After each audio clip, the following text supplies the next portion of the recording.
मुंशी प्रेमचंद की कहानी आगा पीछा। आज हम आपको सुनाने जा रहे हैं कथा सम्राट मुंशी प्रेमचंद जी की लिखी एक ऐसी कहानी जो प्रेम की पवित्रता और समाज की कुंठित सोच के बीच के संघर्ष को बयां करती है। इस कहानी का नाम है आगा पीछा। कहानी में आगे बढ़ने से पहले अगर सच्ची और दिल को छू लेने वाली क्लासिक हिंदी कहानियां आपको सच में सुकून देती हैं तो सब्सक्राइब करना मत भूलिए। आपका एक छोटा सा क्लिक हमारी मेहनत को नई ऊर्जा और नई उड़ान देता है। कहानी की शुरुआत होती है एक ऐसी स्त्री से जिसके जीवन ने कई रंग देखे थे। रूप और यौवन के चंचल विलास के बाद कोकिला अब अपने उस कलुषित जीवन के चिन्हों को आंसुओं से धो रही थी। उसका अतीत एक वेश्या का अतीत था। महफिलों की रौनक, घुंघरुओं की झंकार और झूठी तारीफों का शोर, ये सब अब पीछे छूट चुका था। लेकिन अतीत आसानी से पीछा नहीं छोड़ता। विगत जीवन की याद आते ही उसका दिल बेचैन हो जाता। वो रातों को उठकर बैठ जाती और विषाद तथा निराशा से विकल होकर पुकार उठती, हाय, मैंने संसार में जन्म ही क्यों लिया? क्या मेरा जीवन सिर्फ पाप की गठरी ढोने के लिए था? उसने दान और व्रत से उन कालिमाओं को धोने का बहुत प्रयत्न किया। वो मंदिरों में घंटों बैठी रहती, गरीबों को दान देती और जीवन के वसंत की सारी विभूति, सारी कमाई इस निष्फल प्रयास में लुटा दी कि शायद समाज उसे माफ़ कर दे, शायद उसकी आत्मा शुद्ध हो जाए। पर ये जागृति, ये बदलाव क्या किसी महात्मा का वरदान या किसी अनुष्ठान का फल था?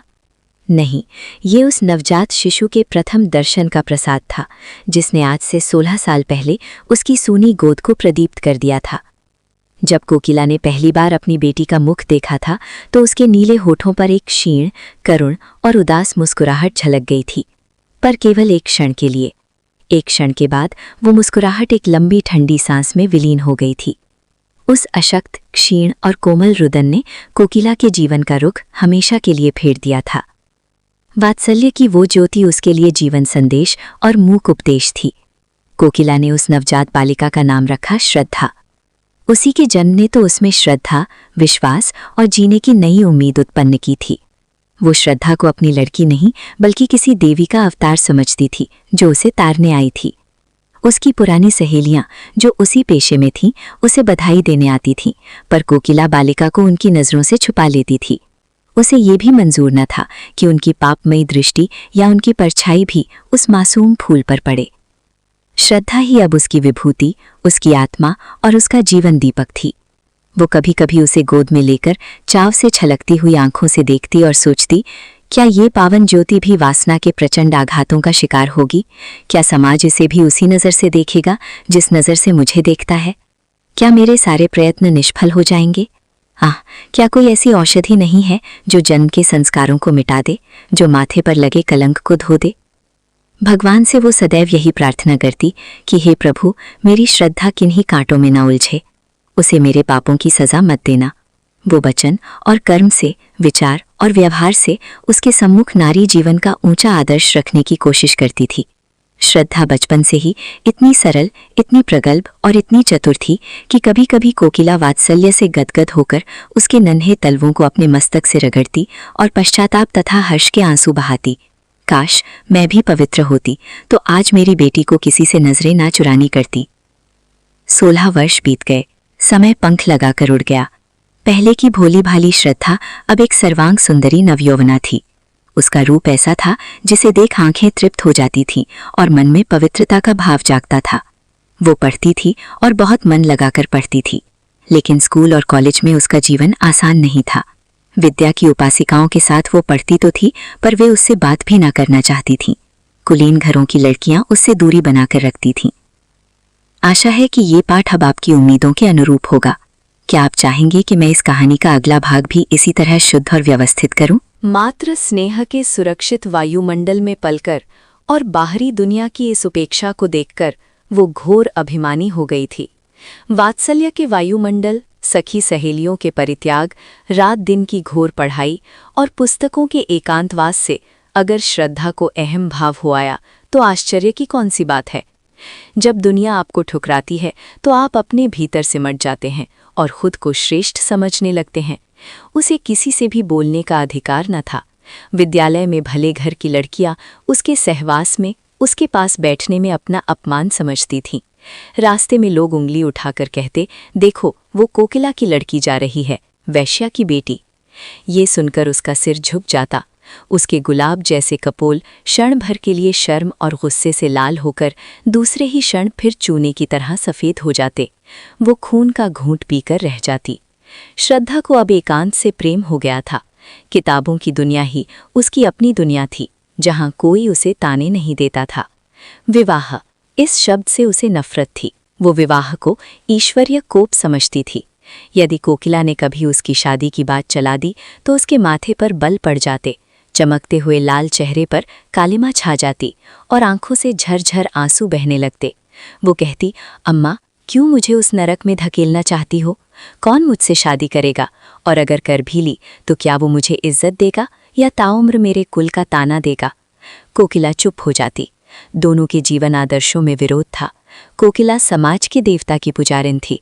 वो समाज में सम्मान पाना चाहती थी, लेकिन श्रद्धा को समाज से, ईश्वर से और मनुष्य से घृणा हो गई थी। श्रद्धा की पूरी प्रकृति और उसके स्वभाव का परिचय महाकवि रहीम के एक दोहे के पद से मिल जाता है, प्रेम सहित मरिबो भलो जो विष दे बुलाए। यानी अगर कोई प्रेम से बुलाकर उसे जहर भी दे देता तो वो घुटने टेक कर उसे माथे से लगा लेती और पी जाती। किंतु अनादर और अपमान के साथ दिए हुए अमृत की भी उसकी नज़रों में कोई हकीकत न थी। वो स्वाभिमानी थी। एक दिन शाम के वक्त कोकिला ने आंखों में आंसू भरकर श्रद्धा के सिर पर हाथ फेरते हुए कहा, क्यों मुन्नी, सच बताना, तुझे ये लज्जा तो लगती ही होगी कि मैं क्यों इसकी बेटी हुई, मैं क्यों इस घर में पैदा हुई। यदि तू किसी ऊंचे कुल में पैदा हुई होती तो आज तेरी दुनिया कुछ और होती। क्या तब भी तेरे दिल में ऐसे विचार आते? तू मन ही मन मुझे जरूर कोसती होगी ना। कोकिला की आवाज़ भर गई। श्रद्धा माँ का मुंह देखने लगी। माता के प्रति इतनी श्रद्धा कभी उसके दिल में पैदा नहीं हुई थी जितनी उस पल हुई। वो कांपते हुए स्वर में बोली, अम्मा जी, आप मुझसे ऐसा प्रश्न क्यों करती हैं? क्या मैंने कभी आपका अपमान किया है? क्या मैंने कभी शिकायत की है? कोकिला ने गदगद होकर उसे गले लगा लिया। नहीं बेटी, तू तो देवी है। उस परम दयालु भगवान से यही प्रार्थना है कि तुम्हारी जैसी सुशील लड़की सबको दे। पर कभी कभी ये विचार आता है कि तू अवश्य ही मेरी बेटी होकर पछताती होगी। मेरे पापों की छाया तुझ पर पड़ी है। श्रद्धा ने धीर और गंभीर कंठ से कहा, अम्मा, आपकी ये भावना निर्मूल है।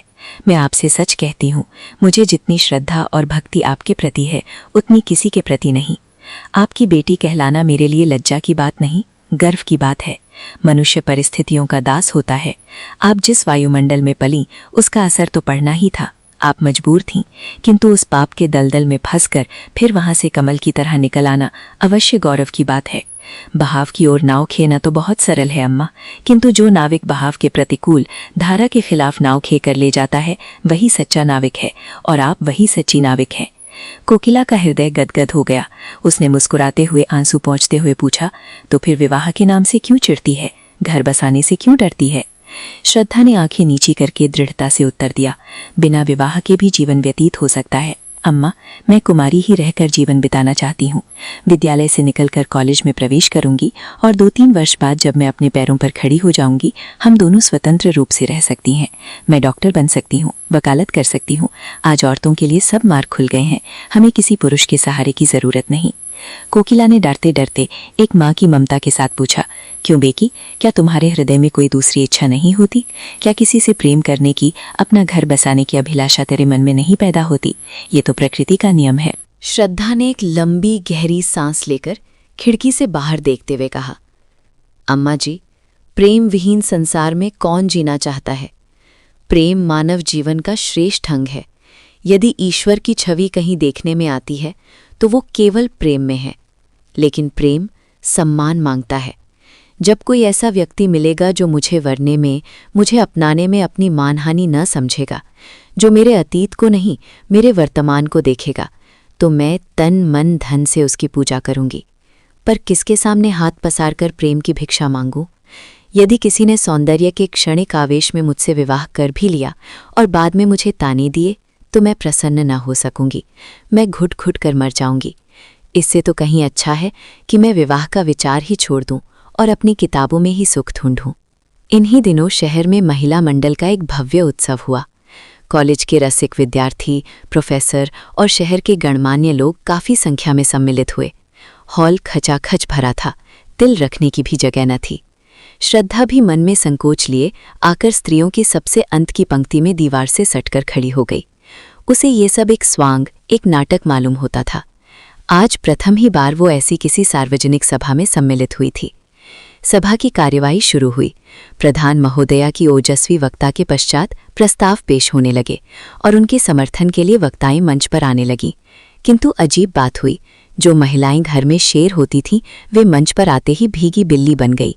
वे अपनी रटी रटाई वक्तृताएं भूल गईं या उन पर सभा का और सामने बैठे पुरुषों का रोब ऐसा छा गया कि उनकी वाक शक्ति लोप हो गई। वे कुछ टूटे फूटे जुमले बोलकर शर्मिंदा होकर बैठने लगी। सभा का रंग बिगड़ने लगा, माहौल मजाक का बनने लगा। कई लेडियां बड़ी शान से रेशमी साड़ियां पहनकर प्लेटफॉर्म पर आईं, किंतु 2-3 शब्दों से अधिक न बोल सकीं। नवयुवकों को जो पीछे बैठे थे मजाक उड़ाने का अवसर मिल गया। फप्तियां कसी जाने लगीं, कह कहे पड़ने लगे, तालियां बजने लगीं। अरे बैठ जाओ, क्या बोलने आई थीं? श्रद्धा जो पीछे खड़ी थी, उनकी ये दुर्दशा देखकर तिलमिला उठी। ये सिर्फ उन महिलाओं का नहीं, पूरी नारी जाति का अपमान था। उसका अंग प्रत्यंग फड़कने लगा, उसका स्वाभिमान जाग उठा। वो भीड़ को चीरती हुई आगे बढ़ी। प्लेटफॉर्म पर जाकर वो कुछ इस शान से, इस आत्मविश्वास से खड़ी हुई कि पूरी सभा पर एक आतंक सा छा गया। कोलाहल शांत हो गया। लोग टकटकी बांधकर उसे देखने लगे। ये कौन है इतना तेज? श्रद्धा स्वर्गीय बाला की भांति धारा प्रवाह रूप में बोल रही थी। उसकी आवाज में एक खनक थी, एक जादू था। उसके प्रत्येक शब्द से नवीनता, सजीवता और दृढ़ता प्रतीत होती थी। उसने नारी शिक्षा, स्वावलंबन और समाज में उसके स्थान पर ऐसा भाषण दिया कि लोग सांस लेना भूल गए। उसके नवयौवन की सुरभि भी चारों ओर फैलकर सभा मंडप को अवाक कर रही थी। सभा समाप्त हुई। तालियों की गड़गड़ाहट से हॉल गूंज उठा। लोग बाहर निकलकर टीका टिप्पणी करने लगे। एक ने पूछा, ये स्त्री कौन थी भाई, गजब का बोली। दूसरे ने, जिसके चेहरे पर एक कुटिल मुस्कान थी, उत्तर दिया, अरे तुम नहीं जानते, ये उसी कोकिला की लड़की है, वेश्या की बेटी। तीसरे व्यक्ति ने पान चबाते हुए कहा, तभी तभी यह आवाज और सफाई है, तभी तो जादू है, जादू है जनाब। मुजस्सिम जादू क्यों ना हो, माँ भी तो अपने जमाने में सितम ढाती थी। जब उसने अपना पेशा छोड़ा तो शहर बेजान हो गया था। अब मालूम होता है कि अपनी माँ की जगह लेगी। खानदानी पेशा है भाई। इस पर एक खद्दरधारी सांवला सा नवयुवक जो पास ही खड़ा था गुस्से से लाल हो गया। वो बोला, क्या खूब कदरदानी फरमाई है जनाब ने, वाह, एक विद्वान लड़की के बारे में ऐसी घटिया बात। उसी व्यक्ति ने ढिठाई से उत्तर दिया, आपको बुरा क्यों लगा भाई साहब, क्या कोई सांठ गांठ है या आप भी इसके जाल में हैं? काले नवयुवक ने तेज होकर अपनी मुट्ठियां भींचते हुए कहा, आपको ऐसी बातें मुंह से निकालते लज्जा भी नहीं आती? एक नारी का सम्मान करना नहीं जानते? दूसरे व्यक्ति ने कहा, लज्जा की कौन बात है जनाब, वेश्या की लड़की अगर वेश्या हो या उसी राह पर चले तो आश्चर्य की क्या बात है, खून अपना असर दिखाता ही है। नवयुवक ने घृणापूर्ण स्वर में उसकी आंखों में आंखें डालकर कहा, ठीक होगा आप जैसे बुद्धिमान व्यक्तियों की समझ में, लेकिन मेरी नज़र में जिस रमणी के मुख से ऐसे उच्च और पवित्र विचार निकल सकते हैं, वो देवी है, रूप को बेचने वाली नहीं, वो सरस्वती है। श्रद्धा, जो उसी समय सभा से बाहर निकल रही थी, ये अंतिम शब्द उसके कानों में पड़ गए। वो देवी है। वो विस्मित और पुलकित होकर वहीं ठिठक गए। उसने मुड़कर भीड़ में उस काले खद्दरधारी नवयुवक की ओर कृतज्ञतापूर्ण दृष्टि से निहारा। एक पल के लिए दोनों की नजरें मिली और फिर वो बड़ी तेजी से लजाते हुए आगे बढ़ गए। लेकिन रास्ते भर घर तक उसके कानों में उन्हीं शब्दों की प्रतिध्वनि गूंजती रही, वो देवी है, वो देवी है। अब तक श्रद्धा की प्रशंसा करने वाली, उसे प्रोत्साहित करने वाली केवल उसकी माँ कोकिला थी, और चारों ओर वही उपेक्षा थी, वही तिरस्कार। आज एक अपरिचित, काले किंतु गौर हृदय वाले, सोने जैसे दिल वाले खद्दरधारी नवयुवक के मुख से अपनी तारीफ सुनकर उसका रोम रोम खिल उठा। उस व्यक्ति का चित्र बराबर उसकी आंखों के सामने नाच रहा था। मन में प्रश्न उठा, वो कौन है? क्या फिर कभी उसके दर्शन होंगे? क्या वो सच में मुझे देवी समझता है? अगले दिन से श्रद्धा कॉलेज जाते समय उस नवयुवक को खोई हुई आंखों से भीड़ में खोजती। घर पर रोज चिक की आड़ से खिड़की से हासते के आते जाते लोगों को देखती, लेकिन वो नवयुवक नजर न आता। कुछ दिनों बाद महिला मंडल की दूसरी सभा का विज्ञापन निकला। अभी सभा होने में 4 दिन बाकी थे। वे चारों दिन श्रद्धा ने अपना भाषण तैयार करने में बिताए। एक एक शब्द की खोज में घंटों सिर मारती, एक एक वाक्य को बार बार पढ़ती। उसका मकसद सिर्फ अच्छा बोलना नहीं था, बल्कि उस एक व्यक्ति को प्रभावित करना था। जब सारी स्पीच पूरी हो गई तो श्रद्धा अपने कमरे में जाकर कुर्सियों और मेज़ों को संबोधित करके जोर जोर से पढ़ने लगी, मानो वे श्रोता हों। सभा का दिन आ पहुंचा। श्रद्धा मन ही मन भयभीत और रोमांचित होती हुई सभा मंडप में घुसी। हॉल भरा हुआ था और पहले दिन से भी अधिक भीड़ थी। श्रद्धा को देखते ही जनता ने तालियां पीटकर उसका स्वागत किया। कोलाहल होने लगा और सभी एक स्वर से चिल्ला उठे, आप अपनी वक्तृता शुरू करें, हम आपको सुनना चाहते हैं। श्रद्धा ने मंच पर आकर एक उड़ती हुई बेचैन निगाह से जनता की ओर देखा। उसकी नजरें किसी को ढूंढ रही थी और वो दिख गया। वो काला नवयुवक जगह न मिलने के कारण अंतिम पंक्ति में दीवार के सहारे खड़ा था। उसकी नजरें भी श्रद्धा पर टिकी थीं। श्रद्धा के दिल में गुदगुदी सी होने लगी। उसने कांपते स्वर में अपनी वक्तृता शुरू की। उसकी नजरों में सारा हॉल पुतलियों से भरा हुआ था, बेजान था। अगर कोई जीवित मनुष्य था तो वही सबसे पीछे खड़ा हुआ काला नवयुवक। उसका मुख उसी की ओर था। वो उसी से अपने भाषण की दाद मांग रही थी। हीरा परखने की आशा जौहरी से ही की जाती है। आधे घंटे तक श्रद्धा के मुख से फूलों की वर्षा होती रही। लोग मंत्रमुग्ध थे। जब सभा समाप्त हुई, श्रद्धा बाहर निकली। उसने देखा वही काला नवयुवक उसके पीछे तेजी से चला आ रहा था। श्रद्धा को ये मालूम था कि लोगों ने उसका भाषण बहुत पसंद किया है, लेकिन इस नवयुवक की राय सुनने के लिए उसका मन तड़प रहा था। उसने जानबूझकर अपनी चाल धीमी कर दी। दूसरे ही क्षण वो नवयुवक उसके पास पहुंच गया। दोनों कई कदम चुपचाप चलते रहे। धड़कनें तेज थीं। अंत में नवयुवक ने झिझकते हुए कहा, आज था आपने कमाल कर दिया। ऐसा भाषण मैंने जीवन में नहीं सुना। श्रद्धा ने प्रफुल्लता के वेग को दबाते हुए शांत भाव से कहा, धन्यवाद, ये आपकी कृपा है, आप अतिशोक्ति कर रहे हैं।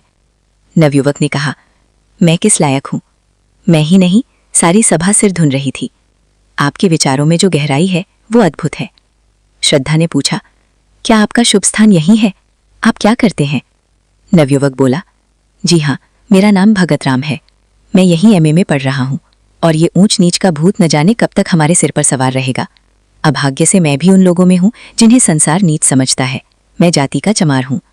श्रद्धा चौंक गई, पर उसके चेहरे पर कोई भाव नहीं बदला। भगत राम ने आगे कहा, मेरे पिता स्कूल के इंस्पेक्टर के यहाँ अर्दली थे। उनकी सिफारिश से स्कूल में भर्ती हो गया। तब से भाग्य से लड़ता चला आ रहा हूँ। पहले तो स्कूल के मास्टर मुझे छूते ही न थे, टाट पर अलग बैठाते थे। वो हालत तो अब नहीं रही, किंतु लड़के अब भी मुझसे खींचे रहते हैं, दोस्ती नहीं करते। श्रद्धा ने अपनी बड़ी बड़ी भावुक आंखों से उसे देखा और कहा, भगत राम जी, मैं तो कुलीनता को जन्म से नहीं, धर्म और कर्म से मानती हूँ। जो इंसान सच्चा है वही कुलीन है। नवयुवक मुस्कुराया। ये तो आपकी वाक्पटुता से ही सिद्ध हो गया है और इसी से आपसे बातें करने का साहस भी हुआ। नहीं तो कहाँ आप रूप और गुण की देवी और कहाँ मैं एक अछूत। श्रद्धा ने अपनी आंखें नीची करके भारी मन से कहा, शायद आपको मेरा हाल मालूम नहीं। मैं कौन हूँ, मेरी माँ कौन है? नवयुवक ने दृढ़ता से कहा, बहुत अच्छी तरह से मालूम है और इसीलिए मेरा आदर आपके लिए और बढ़ गया है। कीचड़ में कमल का खिलना ही तो चमत्कार है। यदि आप अपनी माताजी के दर्शन करवा सके तो आपका बड़ा आभारी होऊंगा। वो आपसे मिलकर बड़ी प्रसन्न होंगी। ये परिचय धीरे धीरे स्थिर और दृढ़ होता गया। मैत्री प्रगाढ़ होती गई। श्रद्धा की नज़रों में भगत राम एक देवता थे जो उसे इंसान समझते थे और भगत राम के समक्ष श्रद्धा मानवीय रूप में साक्षात देवी थी। 1 साल बीत गया। भगत राम रोज देवी के दर्शन को जाता। दोनों घंटों बैठे बातें किया करते। श्रद्धा कुछ भाषण करती, कोई कविता सुनाती, तो भगत राम सब काम छोड़कर सुनने जाता। उनके मंसूबे एक थे, जीवन के आदर्श एक, रुचि एक, विचार एक। भगत राम प्रेम और उसके रहस्यों की मार्मिक विवेचना करता। उसकी बातों में रस और अलंकार का इतना संयोग होता कि श्रद्धा खो जाती। लेकिन ठीक उन अवसरों पर जब श्रद्धा के हृदय में गुदगुदी होने लगती, जब वो चाहती कि वो इजहार करे, उसके कपोल उल्लास से रंजित हो जाते, भगत राम विषय पलट देता। वो डर जाता और जल्दी ही कोई बहाना बनाकर वहां से खिसक जाता। उसके चले जाने पर श्रद्धा हसरत के आंसू बहाती और सोचती, क्या इन्हें दिल से मेरा प्रेम नहीं, या ये भी समाज से डरते हैं। एक दिन कोकिला ने भगत राम को एकांत में बुलाकर कहा, बेटा, अब तो मुन्नी से तुम्हारा विवाह हो जाए तो अच्छा। दुनिया तरह तरह की बातें करती है और जीवन का क्या भरोसा। कहीं मर जाऊं तो ये साध मन ही में रह जाए। तुम इसे अपना लो। भगत राम ने सिर हिलाकर संजीदगी से कहा, अम्मा, मैं तैयार हूं, लेकिन जरा इस परीक्षा में पास हो जाने दो। जीविका का प्रश्न हल हो जाने के बाद ही विवाह शोभा देता है। अभी मैं बेरोजगार हूं, इसे क्या सुख दूंगा? कोकिला ने कहा, अरे ये सब घर बार दौलत तुम्हारी ही तो है, क्या मैं साथ बांध ले जाऊंगी? भगत राम बोला, ये आपकी कृपा है अम्मा जी, पर इतना निर्लज न बनाइए। मैं अपने पैरों पर खड़ा होकर ही श्रद्धा का हाथ थामना चाहता हूं। कोकिला खुश हो गई। ठीक है बेटा, जैसा तुम ठीक समझो, पर जल्दी करना। साल भर और गुजर गया। भगत राम ने एमए की उपाधि ली और अपनी योग्यता से अपने ही विद्यालय में अर्थशास्त्र का अध्यापक हो गया। वो अब प्रोफेसर भगत राम था। उस दिन कोकिला ने खूब दान पुण्य किया। जब भगत राम ने आकर उसके पैरों पर सिर झुकाया तो उसने उसे छाती से लगा लिया। उसे विश्वास था कि आज भगत राम विवाह के प्रश्न को जरूर छेड़ेगा। श्रद्धा प्रतीक्षा की मूर्ति बनी हुई थी। उसका एक एक अंग मानो 100 तार होकर प्रतिध्वनित हो रहा था। दिल पर एक नशा छाया हुआ था। पांव जमीन पर न पड़ते थे। आज उसका सपना पूरा होने वाला था। भगत राम को देखते ही माँ से बोली, अम्मा, अब हमको एक हल्की सी मोटर ले दीजिएगा, अब तो साहब प्रोफेसर हो गए हैं। कोकिला ने मुस्कुराकर कहा, हल्की सी क्यों, भारी सी ले लेना। पहले कोई अच्छा सा मकान तो ठीक कर लो, ये पुराना घर अब हमें शोभा नहीं देता। श्रद्धा भगत राम को अपने कमरे में बुला ले गई। दोनों बैठकर नए मकान की सजावट के मंसूबे बांधने लगे। पर्दे कैसे होंगे, फर्श कैसा होगा, तस्वीरें कहाँ लगेंगी, सबकी व्यवस्था की गई। श्रद्धा ने कहा, रुपए भी अम्मा जी से ले लेंगी, उनके पास बहुत है। भगत राम बोला, उनसे रुपए लेते मुझे शर्म आएगी श्रद्धा, लोग कहेंगे ससुराल के पैसों पर ऐश कर रहा है। श्रद्धा ने मुस्कुराकर उसकी आंखों में झांकते हुए कहा, आखिर मेरे दहेज के रुपए तो देंगी ही, ये हक तो बनता है। दोनों घंटे भर बातें करते रहे, मगर वो मार्मिक शब्द, वो प्रस्ताव जिसे सुनने के लिए श्रद्धा का मन आतुर हो रहा था, आज भी भगत राम के मुंह से न निकला। वो बार बार कतराता रहा और अंत में देर हो रही है कहकर विदा हो गया।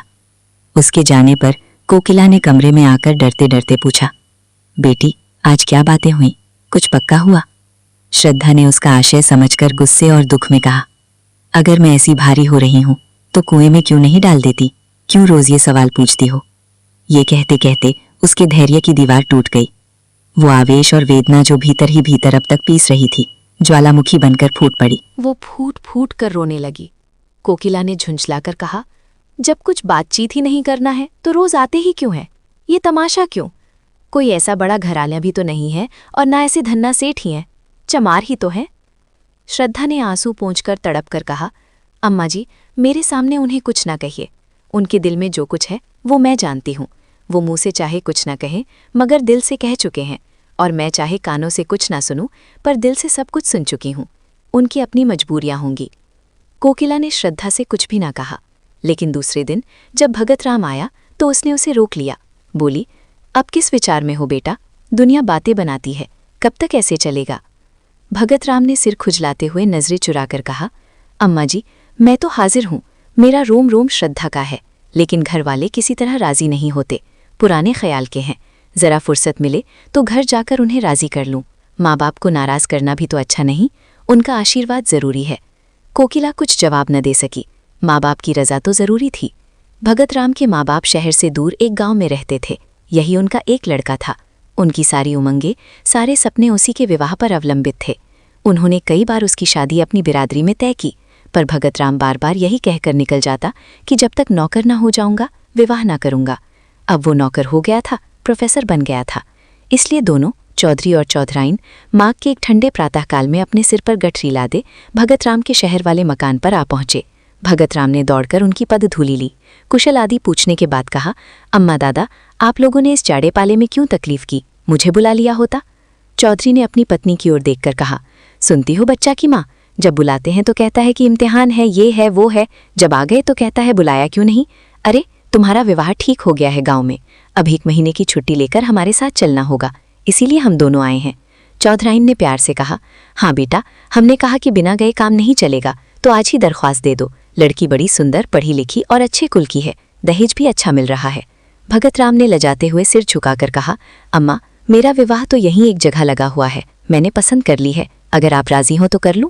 चौधरी ने हुक्का गुड़गुड़ाते हुए पूछा, इस शहर में हमारी बिरादरी का कौन है, क्यों बच्चा की माँ, हम तो किसी को नहीं जानते। चौधराइन बोली, हाँ, यहाँ हमारी बिरादरी का तो कोई नहीं है।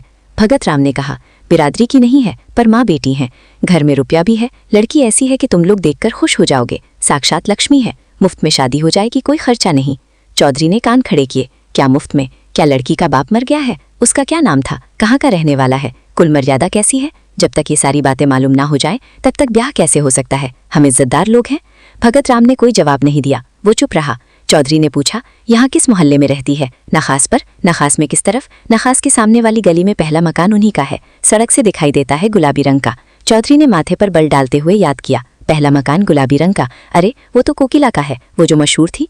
भगत राम ने झेपते हुए कहा, जी हाँ वही मकान है। तो उसमें कोकिला नहीं रहती क्या? रहती क्यों नहीं, माँ बेटी दोनों ही तो रहती हैं। चौधरी उछल पड़े, अरे राम राम, तो क्या कोकिला की लड़की से ब्याह करना चाहते हो? उस वेश्या की बेटी से? नाक कटवाने पर लगे हो क्या? बिरादरी में तो कोई पानी नहीं पिएगा, हुक्का पानी बंद हो जाएगा। चौधराइन ने छाती पीटी, हाय राम, लुका लगा दूंगी मुंह में। उसकी बेटी का रूप रंग देखकर लुभा गए क्या? बुद्धि भ्रष्ट हो गई है तेरी। भगत राम ने दृढ़ता से कहा, अम्मा उसे बुरा मत कहो, मैं तो इसे अपना भाग्य समझता हूँ कि वो अपनी लड़की की शादी मेरे साथ करने को राजी है। अगर वो आज चाहे तो किसी बड़े से बड़े रईस के घर में शादी कर सकती है, वो पढ़ी लिखी है, विदुषी है। चौधरी ने समझाया, बेटा रईस उससे ब्याह ना करेगा, रख लेगा रखेल बनाकर। तुम्हें भगवान समाई दे तो एक नहीं चार रखो, मर्दों के लिए कौन रोक है।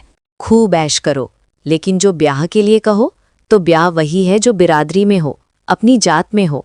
चौधराइन, बहुत पढ़ने से आदमी बौरा जाता है, यही हुआ इसके साथ। चौधरी ने कड़क कर कहा, हम तो गंवार आदमी हैं, पर समझ में नहीं आता कि तुम्हारी ये नीच नियत कैसे हुई। बेटी चाहे इंद्र की परी हो तो भी है तो वेश्या की ही बेटी, खून तो वही है। हम तुम्हारा विवाह वहां ना होने देंगे। अगर तुमने विवाह किया तो हम दोनों तुम्हारे ऊपर जान दे देंगे, जहर खा लेंगे, इतना अच्छी तरह से समझ लेना। भगत राम ने अब की झुंझलाकर और दुखी होकर कहा, अगर आप लोगों की आज्ञा नहीं है तो मैं विवाह नहीं करूंगा, आपकी लाश पर अपना घर नहीं बसाऊंगा, मगर मैं किसी दूसरी औरत से भी विवाह ना करूंगा, ये मेरा प्रण है। चौधराइन ने मुंह बिचकाया, हाँ तुम कुंवारे रहो, ये हमें मंजूर है, पर उस पथुरिया के घर में ब्याह न करेंगे, नाक नहीं कटवानी। भगत राम का सारा यत्न विफल हो गया। माँ बाप की जिद के आगे उसका प्रेम हार गया। वो जानता था कि वे सच में जान दे देंगे। रात को जब भगत राम अपने प्रेम मंदिर यानी श्रद्धा के घर पहुंचा तो उसका चेहरा उतरा हुआ था, एक एक अंग से निराशा टपक रही थी। श्रद्धा रास्ता देखती हुई घबरा रही थी कि आज इतनी रात तक वो आए क्यों नहीं। कोकिला ने ताना मारा, मैं तो तुझसे कह चुकी कि उनका अब वो मिजाज नहीं रहा, फिर भी तू नहीं मानती। आखिर इस टालमटोरी की कोई हद भी है। श्रद्धा ने दुखित होकर कहा, अम्मा जी, मैं आपसे 1000 बार विनय कर चुकी हूँ कि चाहे लौकिक रूप में कुमारी ही क्यों ना रहूं, लेकिन हृदय से उनकी ब्याहता हो चुकी हूँ। अगर ऐसा आदमी विश्वास करने के काबिल नहीं है तो फिर मैं नहीं जानती कि किस पर विश्वास किया जा सकता है। इसी समय भगत राम निराशा की मूर्ति बने हुए कमरे के भीतर आए। दोनों स्त्रियों ने उनकी ओर देखा। भगत राम ने धीमे और वेदनापूर्ण स्वर में कहा, आप लोगों को आज बहुत देर तक मेरी राह देखनी पड़ी, मगर मैं मजबूर था। घर से अम्मा और दादा आए हुए हैं, उन्हीं से बातें कर रहा था, बहस हो गई। कोकिला बोली, घर पर तो सब कुशल है ना? भगत राम ने सिर झुकाए हुए कहा, जी हाँ, मेरे विवाह का मसला पेश था। पुराने ख्याल के आदमी हैं, किसी तरह भी राजी नहीं होते, कहते हैं जान दे देंगे। कोकिला का मुख गुस्से से तमतमा उठा, बोली, हाँ क्यों राजी होंगे, हम लोग उनसे भी नीच है ना। लेकिन जब तुम उनकी इच्छा के दास थे तो तुम्हें उनसे पूछकर यहाँ आना जाना चाहिए था। इस तरह हमारा अपमान करके तुम्हें क्या मिला? यदि मुझे मालूम होता कि तुम अपने माँ बाप के इतने गुलाम हो और तुम्हारी रीढ़ की हड्डी नहीं है तो ये नौबत ही काहे को आती। श्रद्धा ने देखा कि भगत राम की आंखों से आंसू गिर रहे थे। वो समझ गई कि ये व्यक्ति कितना मजबूर है। विनीत भाव से बोली, अम्मा जी चुप रहिए, माँ बाप की मर्जी का गुलाम होना कोई पाप नहीं है। अगर मैं आपकी उपेक्षा करूं तो क्या आपको दुख ना होगा? यही हाल उन लोगों का भी तो होगा। श्रद्धा ये कहती हुई अपने कमरे की ओर चली और इशारे से भगत राम को भी बुलाया। कमरे में बैठकर दोनों कई मिनट तक पृथ्वी की ओर ताकते रहे। अंत में भगत राम ने रोते हुए अपना हाले दिल सुनाया। श्रद्धा, मैं कायर नहीं हूँ, पर माता पिता की हत्या नहीं कर सकता। वे जहर खाने को तैयार हैं, बताओ मैं क्या करूँ? श्रद्धा ने उसे सांत्वना दी। उसके आंसू पूंछे और कहा, प्यारे घबराओ मत, मुझसे उनका घृणा करना उचित है। वे पुराने लोग हैं। मैं सवेरे उनके दर्शन करने जाऊंगी, शायद मुझे देखकर उनका दिल पिघल जाए। मैं उनकी ऐसी सेवा करूंगी कि वे मुझे बेटी मानने पर मजबूर हो जाएंगे। मैं उनके पैर दबाऊंगी, रामायण सुनाऊंगी, तुम देखना सब ठीक हो जाएगा। श्रद्धा का यह आत्मविश्वास देखकर भगत राम को लगा मानो अंधेरे में बिजली चमक गई हो। उसने श्रद्धा के पैर पकड़ लिए। श्रद्धा, तुम देवी हो, तुम सचमुच देवी हो। अगले 15 दिन तक श्रद्धा रोज सुबह चौधरी और चौधराइन के पास जाती। वो उनके उठने से पहले पहुंच जाती। पानी गर्म करती, हुक्का भरती, कपड़े धोती और खाना बनाती। उसकी सेवा, उसकी नम्रता और उसके संस्कार देखकर चौधरी और चौधराइन दंग रह गए। 15वें दिन जब श्रद्धा रात को अपने घर गई तो चौधरी ने चौधराइन से कहा, भाग्यवान, लड़की तो साक्षात लक्ष्मी है। जब ये मेरी धोती छांटती है तो मैं मारी लाज के गड़ जाता हूँ। हमारी बहू क्या, ये तो हमारी मालकिन लगने लगती है। चौधराइन बोली, हाँ, और जब बातें करती है तो मुंह से फूल झड़ते हैं। मैं तो इसकी माँ को बखानती हूँ जिसकी कोख में ऐसी लक्ष्मी जन्मी। भले ही वो वेश्या थी पर कोख पवित्र थी। चौधरी ने कहा, तो फिर राम का नाम लेकर ब्याह कर लो। बहुत होगा, थोड़ी थूथू होगी, बिरादरी को दावत दे देंगे। ऐसी सुघड़ बहू हाथ से निकल गई तो पछताएंगे। चौधराइन ने सहमति भरी, हाँ कर लो, अब तो मेरा भी मन पिघल गया है। अगले दिन वे कोकिला के घर गए। रिश्ता पक्का हुआ और तैयारियां शुरू हो गईं। लेकिन नियति को कुछ और ही मंजूर था। ज्यों-ज्यों विवाह का दिन समीप आता था, भगत राम उदास रहने लगा। उसके मन में एक अजीब सा वहम, एक डर घर कर गया था। क्या श्रद्धा सच में बदल सकती है?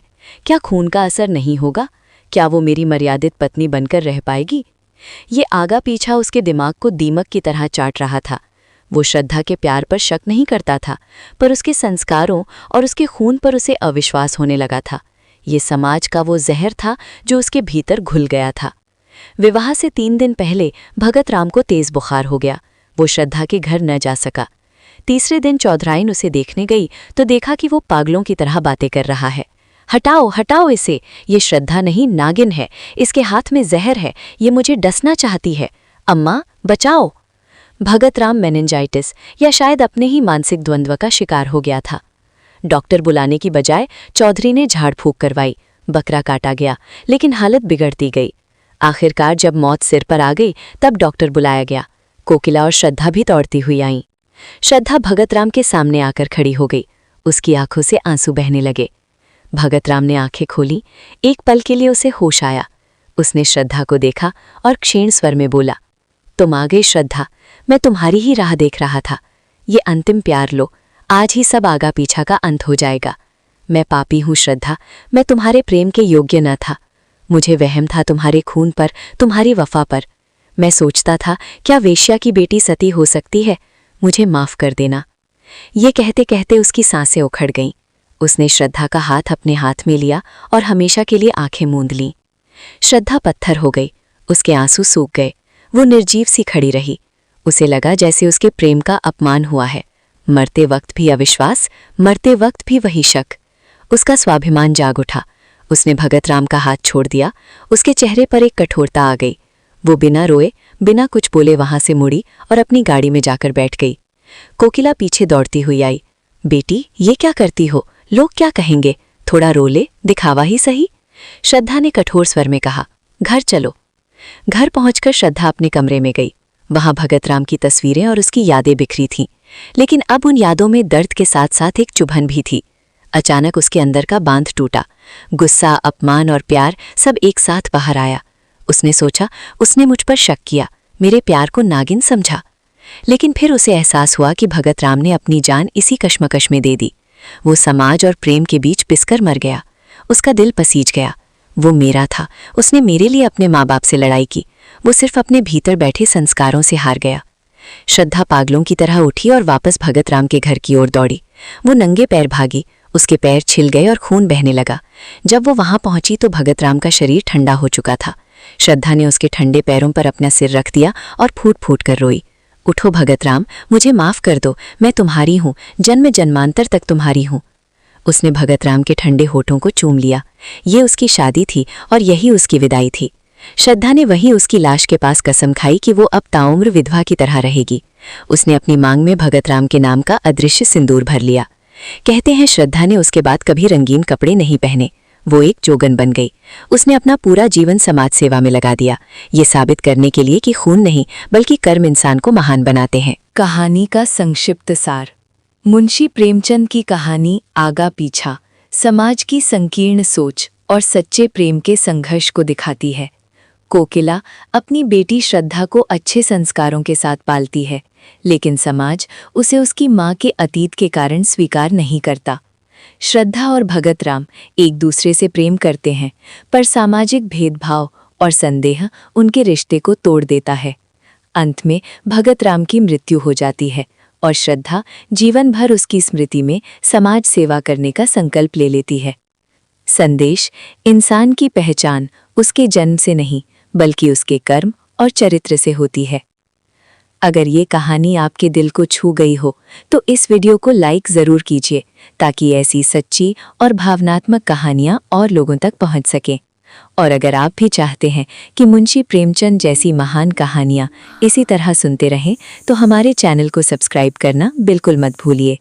आपका एक छोटा सा सब्सक्राइब हमारी मेहनत को नई ताकत, ऊर्जा देती है। और कमेंट में ज़रूर बताइए इस कहानी ने आपके दिल को कितना छुआ। जय हिंद।